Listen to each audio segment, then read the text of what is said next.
Hello, welcome back guys to Spottaria channels here. Today in this video I'm going to show you a tutorial how to lock HBO Max profiles on iPhone. But before it, I hope you guys click subscribe and the bells button to support this channel.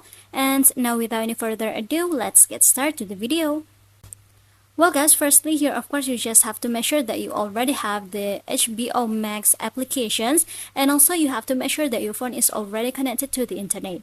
And if you want to lock your profiles, here you just have to open it first for the applications, and then in this page, if you want to enable for the lock profile, just go ahead to your profile here at the top right in the corner of your screen.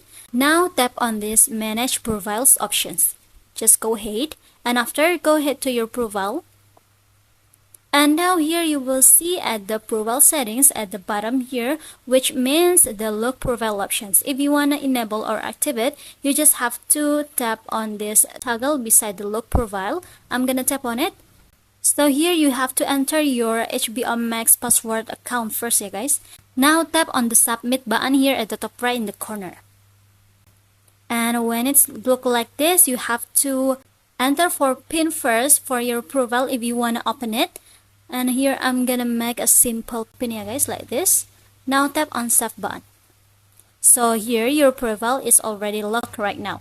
So yeah, I think it's enough from me. Thank you for watching this video. Don't forget to leave your like and comments below, and I'll see you soon on the next one. Goodbye.